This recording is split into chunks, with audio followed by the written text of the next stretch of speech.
வணக்கம், welcome back wrestling வெறியர்களே. இன்னைக்கு நம்ம இந்த வீடியோல பார்க்க போற விஷயம் கேட்டீங்கன்னா, ரோமன் ரிங்ஸ் ஃபேமிலியில இருந்து WWE புதிய ஒரு மெம்பர் வந்திருக்காரு. அவர் யாரு என்னன்றதை தெரிஞ்சுக்கலாம். அது தெரிஞ்சுக்கிறது முடியும். நீங்க நம்ம சேனலை சப்ஸ்கிரைப் பண்ணிச்சுங்க. இதே போல இன்ட்ரெஸ்டிங் ரெஸ்லிங் பார்க்குறவங்க ஃப்ரெண்ட்ஸுக்கு இந்த வீடியோ ஷேர் பண்ணி விட்டுட்டு தொடர்ந்து பாருங்க.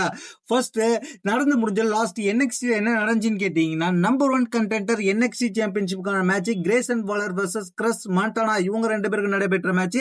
இந்த மேட்ச் மெயின் ஈவென்ட் நடக்குது. இந்த மேட்ச்ல ஒரு கட்டத்துல ரெண்டு பேரோட பெர்ஃபார்மன்ஸ் நல்லா இருக்கும். ஒரு கட்டத்தில் கிறிஸ் மண்டோனா வந்து டாமினேட் பண்ணிட்டு இருக்கிற நேரத்தில் டக்குன்னு யாரும் எதிர்பார்க்காத விதமாக ஜில்லா ஃபேட்டோ லாஸ்ட்ல ஒரு 2 நாளைக்கு முன்னாடி தான் ரியாலிட்டி ரெஸ்லிங் என்ற புக்கர் டியோட ரெஸ்லிங் கம்பெனில சாம்பியன்ஷிப் மேட்ச்ல தோத்துட்டு அந்த சாம்பியன்ஷிப்பை இழந்துட்டு இருந்தாரு. இப்போ ஷாக்கிங்கா NXTக்கு வந்துட்டாரு.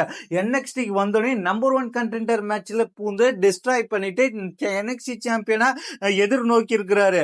இதன் மூலமாக என்ன தெரிய வருதுன்னு கேட்டீங்கன்னா, ரோமன் ரிங்ஸ் ஃபேமிலியிலிருந்து புதுசா வந்த ஒருத்தவருக்கு, அதாவது ஜில்லா ஃபேட்டோவுக்கு எடுத்தோடனே NXT சாம்பியன் என்ற லெவலுக்கு புஷ் கொடுக்குறாங்க. என்னை பொறுத்த வரைக்கும் இது ஓவர் புஷ் தான். எடுத்தோடனே NXT சாம்பியன்ன்றதை கொடுக்காம கொஞ்ச நாள் வந்து அவரை வந்து ஸ்டார்டிங்ல இருந்து ப்ரொமோட் பண்ணி ஃபியூச்சர்ல NXT சாம்பியன் ஆக்கி அதுக்கப்புறம் மெயின் ரோஸ்டர் கொண்டு வந்தா நல்லா இருக்கும்.